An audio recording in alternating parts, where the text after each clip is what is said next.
दुनिया भर से सनातन धर्म की सारी खबरों से रहना चाहते हैं अपडेट, तो सब्सक्राइब करें द साइंटिफिक हिंदू को।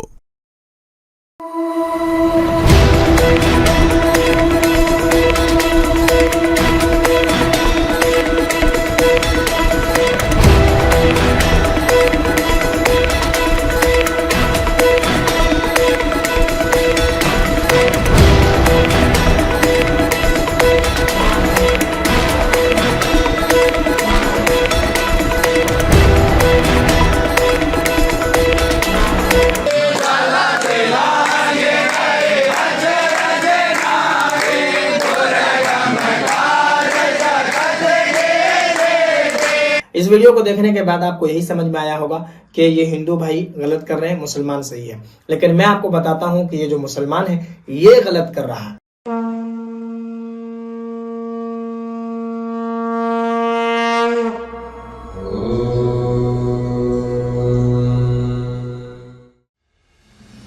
दुनिया में सबसे ज्यादा मस्जिदें अगर कहीं देखी जाए तो भारत में ही है, जनसंख्या के हिसाब से।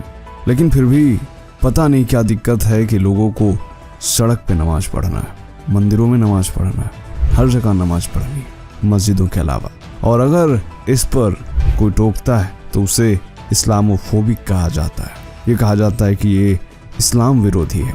क्या वाकई में ये बात सच है? अल्लाह के रसूल सल्लल्लाहु अलैहि वसल्लम ने 7 जगहों के नाम बताए हैं कि इन 7 जगहों पर नमाज ना पढ़ी जाए। जिस जगह पर लोग आना जाना करते हैं, यानी कि रास्ते में, राह में, वहाँ नमाज पढ़ने के लिए मना किया है। लेकिन आखिर ये कब तक चलता रहेगा? कब तक कोई कानून नहीं आएगा? शायद तब तक जब तक हिंदू जागते नहीं, क्योंकि जिस देश की जनसंख्या जो चाहती है वही होता है। लेकिन एक ना एक दिन कानून तो जरूर आएगा। खैर, जब बात मस्जिद की हो रही है तो 2 मस्जिदों से कुछ बड़ी खबरें आ रही हैं, सोचा आपको बताया जाए। दोस्तों, ये खबरें हैं कि एक उस मस्जिद से जुड़ी हुई है जहां पर सीढ़ियों के नीचे मूर्तियां दबाई गई हैं, और एक उस मस्जिद की बात है जो ध्वस्त की गई है, अवैध थी। कहा जा रहा है कि वह 500 से 600 साल पुरानी है। तो चलिए सब जानेंगे आज के इस वीडियो में। स्वागत है आपका द साइंटिफिक हिंदू पर। मेरा नाम है धीरेन्द्र। वीडियो की शुरुआत हर हर महादेव के साथ करते हैं।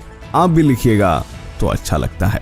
तो सबसे पहले खबर आ रही है उत्तर प्रदेश के आगरा से, जिसमें एक संत हैं कथावाचक कौशल किशोर ठाकुर। उन्होंने एएसआई को पत्र लिखकर आगरा मस्जिद की सीढ़ियों का सर्वे कराने का आग्रह किया है।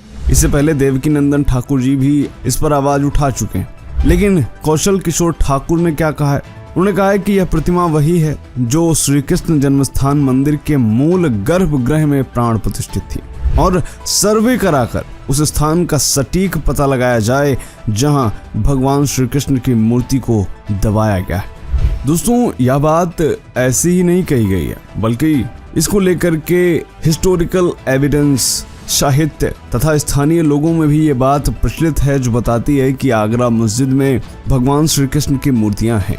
और जिस मूर्ति की बात की जा रही है वह भगवान केशव देव की, और ये वही प्रतिमा है जिसको श्री कृष्ण के परपोते महाराजा व्रजनाभ द्वारा भगवान श्री कृष्ण के मूल जन्म स्थान पर प्रतिष्ठित किया गया था। लेकिन हर मंदिर की तरह जब इस पर भी मुगलों ने आक्रमण किया तो मुगल आक्रांता औरंगजेब आदेश देता है और उस मूर्ति को ले जाकर मस्जिद के सीढ़ियों के नीचे दबा देता है, ताकि जो भी मुस्लिम मस्जिद के अंदर जाए वह एक तरह से मूर्ति पर पैर रख कर जाए, ताकि हमेशा अपमान होता रहे। और इस बात का जिक्र मुगल आक्रांता औरंगजेब का मुख्य दरबारी साखी मुस्तैक खान भी करता है, जिसने अपनी पुस्तक में, जिसका नाम मशीर आलमगिरी है, उसमें इस बात का पूरा प्रकरण लिखा है कि कैसे मथुरा के मंदिर की मूर्तियां तोड़ी गईं और मुख्य मूर्ति आगरा के किले में मौजूद बेगम साहिबा मस्जिद की सीढ़ियों में ला करके चुनवा दी गईं। अब कौशल किशोर ठाकुर ने पत्र में ये भी कहा है कि अगर एएसआई को जरूरी हुआ तो वे अपनी तरफ से साक्ष्य देने को तैयार हैं। स्वयं उनके पास इतने पर्याप्त सबूत हैं जो उन प्रतिमाओं के अस्तित्व और उनकी उपस्थिति की पुष्टि करते हैं। उन्होंने कहा कि जो सर्वे के नतीजे आएंगे वो न केवल हिंदू समुदाय को भगवान कृष्ण की मूर्ति को वापस पाने में मदद करेंगे बल्कि उन ऐतिहासिक कारणों पर भी प्रकाश डालेंगे जिनके कारण हिंदू देवता की मूर्ति को दफनाया गया था। खैर, ये ब्रीफ में जानकारी हमने आपको दी। अगर आप इस खबर से जुड़ी विस्तृत जानकारी चाहते हैं तो उसका लिंक हमारे डिस्क्रिप्शन में मिल जाएगा।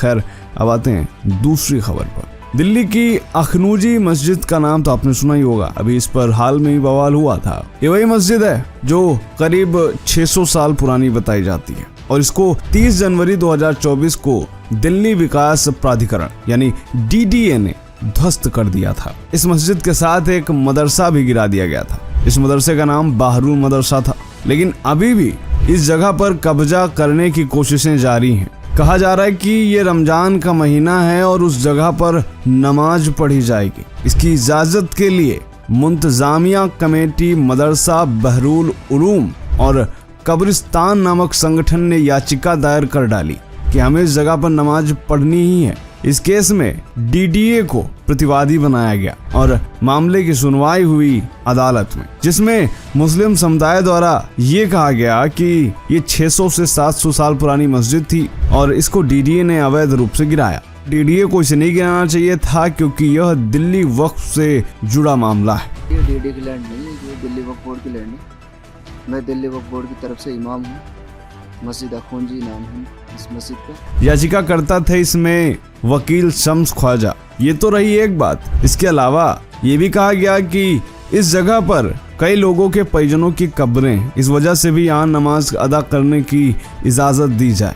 और तो यहाँ पर 23 फरवरी को उसी जगह पर सबे बारात मनाने वाली याचिका को खारिज किया जा चुका है और अब इस याचिका को भी कोर्ट ने खारिज कर दिया है। ये मस्जिद अखनूजी मस्जिद है जो कि दिल्ली के महरौली इलाके में थी और 30 जनवरी को कार्रवाई हुई थी जिसमें अखनूजी मस्जिद तो तोड़ी ही गई थी, साथ में मदरसे को भी तोड़ा गया था और शायद आसपास कुछ कब्रें भी थी जिनको तोड़ा गया था और यह पूरी तरह से अवैध निर्माण था। लेकिन फिर भी इन लोगों ने हार नहीं मानी है। बाकायदा शबे बारात हो, नमाज पढ़ना हो या फिर कब्रों का हवाला देना हो, ये सारे तरीके अपना करके फिर से वहां पर कब्जा करने की कोशिशें जारी हैं। लेकिन कोर्ट ने अपना निर्णय सुना दिया है जिसमें यह कहा गया कि ये जो आपकी मांग है, ये जो याचिका आपने जिस लिए दायर की है, यह पूरी तरह से बेबुनियाद है और DDA ने जो भी किया है वह पूरी तरह से सही है। दोस्तों, उम्मीद करते हैं यह वीडियो आपको पसंद आया होगा। कैसा लगा वीडियो कमेंट में बताएं। मिलते हैं आपसे अगले वीडियो में, तब तक के लिए जय हिंद, जय भारत, वंदे मातरम।